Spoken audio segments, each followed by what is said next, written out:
ان کے سر پر رکھی۔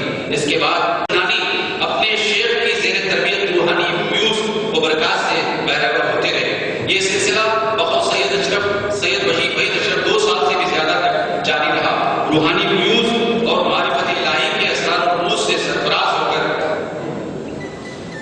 کرتے ہوئے شیخ نے آپ کو جونپور کا رخ کرنے کی ہدایت دی، جسے آپ نے بسر و جشن قبول کیا، اور اس سفر کے دوران آپ کے رشد و ہدایت کا سلسلہ بھی جاری رہا اور واعظ و نصیحت کے ساتھ تبلیغ دین کی اشاعت بھی ہوتی رہی۔ غرض کچوچا شریف پہنچنے تک سینکڑوں لوگ جن میں ہندو سکھ عیسائی سبھی شامل تھے نہ صرف مشرف اسلام ہوئے بلکہ آپ کے حق گوش اور مرید ہو گئے۔ ان میں حضرت ملک محمود کا شمار آپ کے اجلہ خلفاء میں ہوتا ہے۔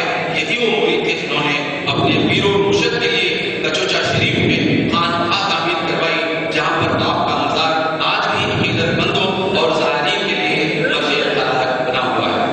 یہ بات اب ایک باعث ثبوت کو پہنچ چکی ہے کہ حضرت سید اشرف سمنانی رحمۃ اللہ علیہ 3 مرتبہ ہندوستان تشریف لائے تھے۔ مؤلف مکتوب اشرفی کے مطابق آپ کا ورود پہلی بار ہندوستان میں ارادت شیخ کے لیے ہوا تھا۔ دوسری بار ورود میں آپ شیخ شرف الدین یحییٰ منیری کی نماز جنازہ پڑھائی تھی، اور حضرت نصیر الدین محمود چراغ دہلی کے خلیفہ حضرت سید جلال بخاری رحمۃ اللہ علیہ سے ہم گرہ ہوئے۔ تیسری بار جب آپ ہندوستان تشریف لائے تو آپ کو حضرت خواجہ بندہ نواز کے سدراز رحمۃ اللہ علیہ سے باریابی کا شرف حاصل ہوا۔ اسی اثنا میں خواجہ بندہ نواز کے پوتے حضرت شاہد اللہ رحمۃ اللہ علیہ آپ کے اتنے گرویدہ ہوئے کہ انہی کے اصرار پر حضرت اشرف سمنانی رحمۃ اللہ علیہ کئی ماہ تک گلبرگہ شریف میں اقامت گزین ہوئے۔ اس کے بعد آپ بنگال سے جونپور اور ظفرآباد ہوتے ہوئے کچوچا شریف پہنچے، یہی مستقل سکونت اختیار کر لی اور یہی پیوند پاک ہو گئے۔ آپ کے ملحوظات کا گراں بہا ذخیرہ لطائف اشرفی آپ کی علمی زندگی کا آئینہ دار ہے، اس لیے آپ نے جو کچھ ارشاد فرمایا اس کا علمی نمونہ بھی اپنی زندگی سے پیش کر کے دکھا دیا۔ آپ کے پاس آئے دن عمرہ اور بادشاہوں کے تحفے اور نذرانے کثرت سے پہنچتے تھے، لیکن آپ نے انہیں اپنے مریدین میں تقسیم کر دیتے تھے۔ آپ کی ذات علوم و فنون اور سلوک و معرفت کا سرچشمہ تھی۔ آپ کی تصانیف اور خطوط آپ کے روحانی فیوز و کمالات اور علمی قابلیت پر شاہد عاقل ہیں۔ آخر میں پہنچتا ہوں، آپ کا وصال 28 محرم 830 ہجری کو 117 سال کی عمر میں ہوا۔ آپ کے بعد حضرت عبدالرزاق نور العین رحمۃ اللہ علیہ آپ کے پہلے سجادہ نشین ہوئے، جن سے سلسلے اشرفیہ کی ترویج و اشاعت ہوتی رہی، اور یہی وہ بزرگ تھے جنہیں حضرت سید اشرف سمنانی رحمۃ اللہ علیہ ہر وقت اپنے ساتھ سفر و حضر میں شامل کرتے تھے۔ اگرچہ حضرت سید اشرف سمنانی کو وفات پائے 600 سال سے بھی زیادہ عرصہ ہو چکا ہے، لیکن روحانی فیوز و برکات، رشد و ہدایت اور علوم ظاہری و باطنی کا سلسلہ آج بھی خانقاہ اشرفیہ میں جاری و ساری ہے۔ اس شمع ہدایت کو شیخ الاسلام حضرت سید محمد میاں اشرفی دامت برکاتہ نہ صرف بر صغیر ہند پاک بلکہ ساری دنیا میں روشنی پھیلائے ہوئے ہیں۔ شکریہ جزاک اللہ۔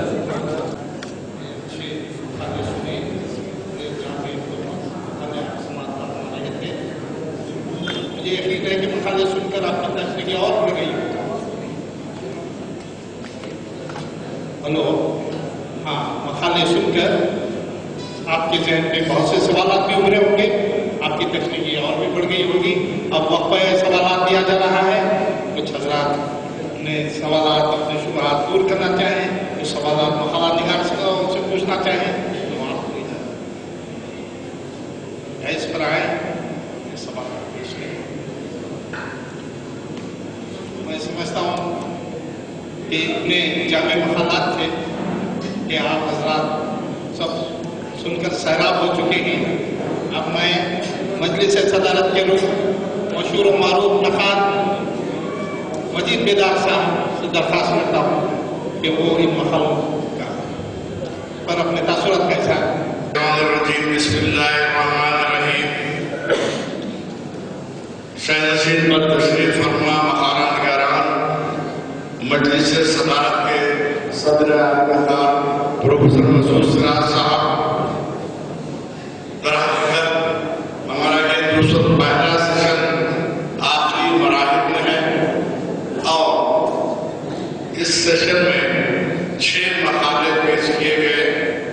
بھی میں حضرت والا پروفیسر سید سجاد حسین صاحب جو چنائی سے تشریف لائے خان والے اشرفیہ کا آپ ذکر فرما رہے تھے، کیونکہ صدر صاحب نے وقت میں سوالات کی طرف بھی اشارہ کیا تو آپ نے مقالہ پڑھا سنا تو آپ محسوس کر رہے ہوں گے کہ پوری تاریخ تو آ گئی، مگر یہ بات کا پتہ نہ چل سکا کہ حضرت سید جہانگیر اشرف سمنانی کس دور میں کس بادشاہ کے زمانے میں تھے۔ لازمی ہے ہماری جتنی مذہبی تاریخ یا ادبی تاریخ چلتی ہے اس کے ساتھ سیاسی تاریخ بھی جاری و ساری رہتی ہے۔ ادھر حقیقت حضرت بندہ نواز کی بات کا دور ہے اور حضرت بندہ نواز کے پوتے سے حضرت جہانگیر اشرف سمنانی سے ملاقات بھی ہوئی تھی، تو اس طرح یہ 15ویں صدی عیسوی کا دور کہلاتا ہے۔ میں سوالات کرنے کے بجائے محرم یارم کو مبارکباد دیتا ہوں کہ اتنے بہترین اور کم وقت میں جتنے تقاضے مقالے میں لکھنے کے لیے ہوتے ہیں ان تمام تقاضوں کو پورا کرتے ہوئے زبان بیان اور خاص طور پر پیشکش کا انداز بھی ہر محرم یار کا بہترین تھا، اور انہوں نے بہت محنت کی اور اپنی محنت سے یہ ثابت کیا کہ وہ کہ مقالے طویل تھے لیکن 10 منٹ 12 منٹ میں انہوں نے اس کا خلاصہ پیش کیا۔ خلاصہ سننے کے بعد بھی یہ محسوس نہیں ہوا کہ یہ لوگ کچھ کم کر کے پیش کر رہے ہیں۔ تو میں سب سے پہلے مقالہ نگار ڈاکٹر محمد یوسف نائک پاٹی صاحب کو مبارکباد دیتا ہوں۔ انہوں نے عشق رسول اور شیخ الاسلام کے پس منظر میں جو بات کہنی چاہیے اس کا تمہیدیہ ہی وقت دے چکا تھا۔ مقالہ آپ کو پڑھیں گے کتاب میں تو پتہ چلے گا کہ عشق رسول کے بارے میں اقبال نے کیا کہا ہے اور شیخ الاسلام نے ان خیالات کو اور کتنا آگے بڑھایا ہے، جن کے مقالے کا اصل موضوع ہے۔ تو انہوں نے تمہید پڑھ دی کیونکہ وقت پڑھتا ہے، لیکن مجھے پورا یقین ہے کہ کتاب میں شاید کا مقالہ پڑھنے کے بعد آپ کو اس کا اطلاع سے واقفیت ہو جائے گی۔ عبدالدین جنیدی کی ورگے سے تشریف لائے حضرت اختر کے کرامی تصوف کے ادا سے، کیونکہ 12 منٹ کا ٹائم دیا گیا تھا، تصوف کی گفتگو کو چھوڑ کر انہوں نے بہت سے اشعار دوہرا دیا اور اس میں اشعار کے ایسے تھے جو دل کو چھو لینے والے، نہ صرف نعتیہ کلام نہ صرف منقبتی کلام اور اس کے علاوہ بہت سے اشعار، کچھ غزل کے اشعار بھی آپ نے پیش کیے۔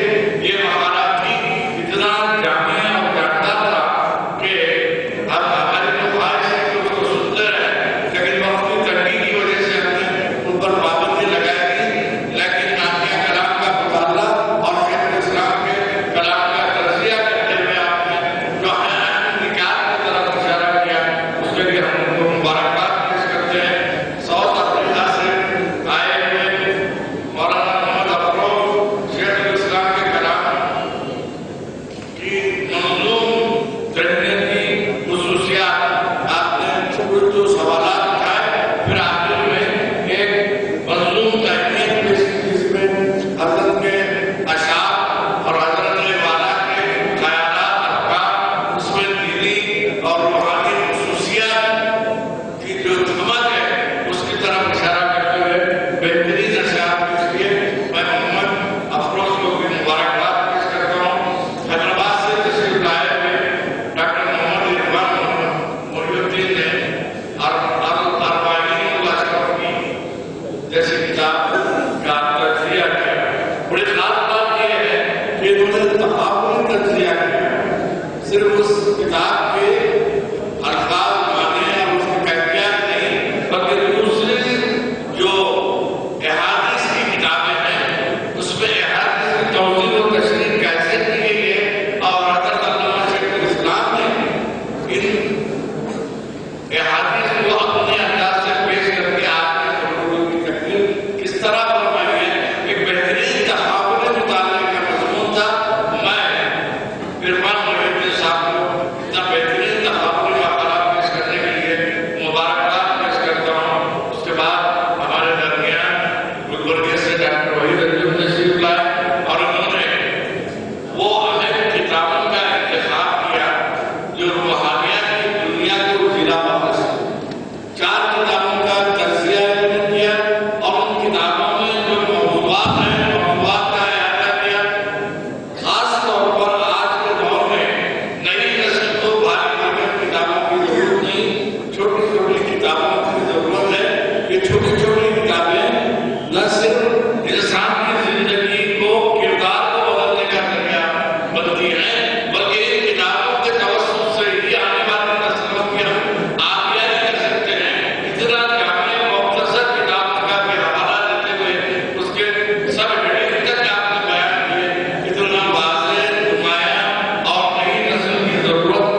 عموماً مخالہ پڑھنے کے لیے جب مخالہ نیا آتا ہے تو 20-25 لوگ بیٹھے رہتے ہیں، لیکن بہت بڑی تعداد میں جو وابستگی ہے، جو عشق رسول کا نتیجہ ہے، جو صوفیہ کرام بزرگان دین ان سے سعادت حاصل کرنے کا جذبہ ہے، اس جذبے کے تحت تمام لوگ یہاں مخالے پڑھنے کے لیے بیٹھے رہے، اور مجھے پورا یقین ہے کہ یہ تعداد کل بھی رہتی اس میں اور اضافہ ہوگا اور پرسوں بھی، کیوں کہ جس محفل میں خدا رسول کی بات، خدا کی وحدانیت اور رسول کی پیغمبری اور ان سے محبت کا ذکر ہوتا ہے، ویسی محفلوں کو فرشتے گھیر لیتے ہیں اور ویسے محفل پر درود و سلام بھیجتے ہیں۔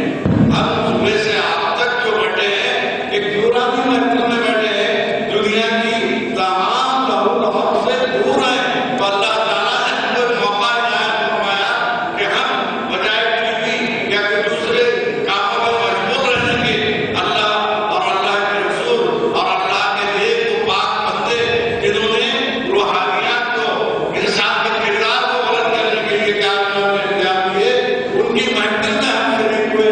اس طرح اللہ تعالیٰ کی تمام نعمتوں کو ہم اپنے ساتھ لے کر جا رہے ہیں، ہم خالی ہاتھ نہیں جا رہے ہیں۔ میں اس کے لیے عبداللہ شیبان سوسائٹی کے کارکنوں کو بھی مبارکباد دیتا ہوں، اور اس اہتمام کو بھی، اور اس تنظیم کاری کو، اور ان لوگوں نے جس انداز سے مہمانوں کا اور میزبانوں کا خیال رکھا، میں سمجھتا ہوں کہ سارے ہندوستان میں مختلف جگہوں پر سیمینار ہوئے، میں اور سجاد صاحب پوری ہندوستان کی مختلف شہروں کی جو ہے سیمیناروں میں شرکت کر چکے ہیں، لیکن اتنا منظم، اتنا بہترین، اور وہ بھی روحانیات اور روحانی فضولیات کو آگے بڑھانے کے لیے وہاں سیمینار رکھا گیا۔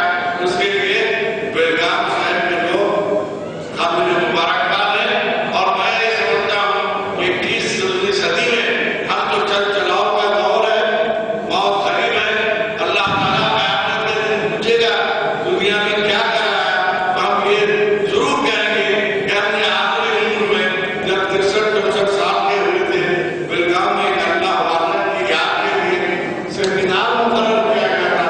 اے اللہ، اس سیمینار میں ہم شرکت کر کے آ رہے ہیں، جو بھی گناہ سے ہمارے گناہ معاف فرما دے، کیوں کیسی پرانی محفلیں گناہوں کو معاف کرنے کا ذریعہ بنتی ہیں۔ ان 6 برقرار کو ان کی گہرائی سے مبارکباد پیش کرتے ہوئے مجلس سے صدارت کے دوسرے اہم رکن پروفیسر مسعود سراج صاحب سے گزارش کرتا ہوں کہ وہ تشریف لائیں اور اپنے خیالات سے نوازیں۔ پروفیسر مسعود صاحب خاص طور پر ہمارے علاقے کے نامور ادیب، شاعر اور خاص طور پر تحریر و تنظیم کے اہم آدمی ہیں، ان سے گزارش ہے کہ وہ اپنے خیالات سے نوازیں۔ پروفیسر نجیب بیدر صاحب، حاضر مخاطب علماء کرام، سامعین،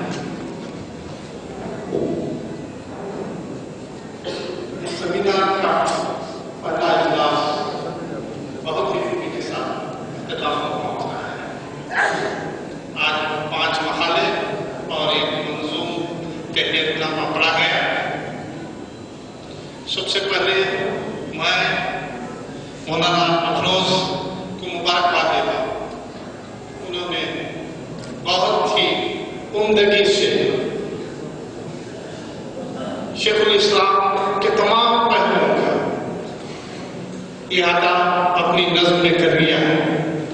ان کے دو شعر علم و حکمت کی ہر ایک شعب میں ہے ہر استاد، کہ تو فن شعر و سخن میں نہیں ہم سب استاد، اور یہ آخری شعر جو رباعیہ ہے اس کے بیٹوں خدا قافلہ سوار کرے، فیض اجب سے زمانے کو گرامبار کرے، صرف بیٹوں کو ہی تمام لگ کو فیض سے گرامبار کرے۔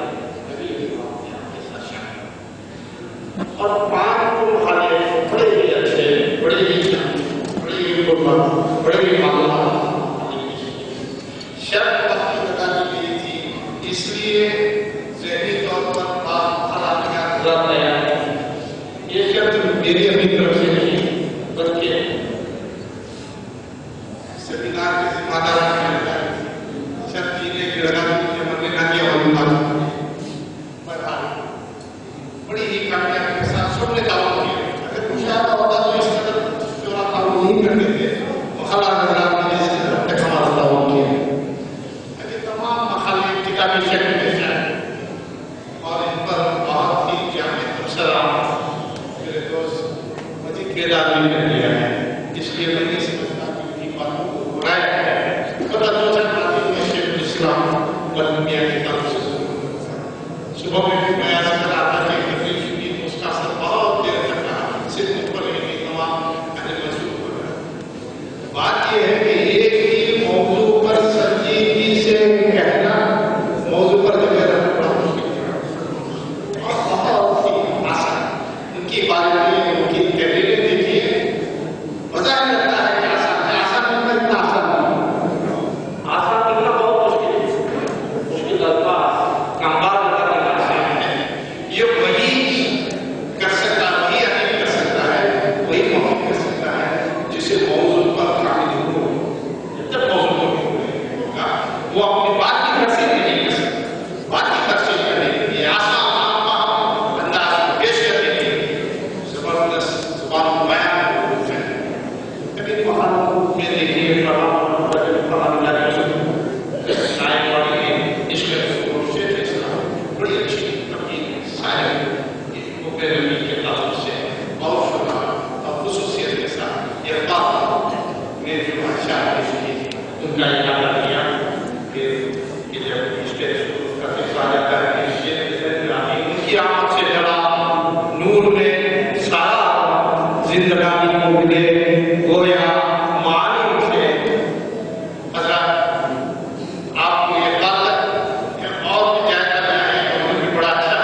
پھر میں تمام کا شکریہ ادا کرتے ہوئے اپنی جگہ پر شکریہ گزار ہے۔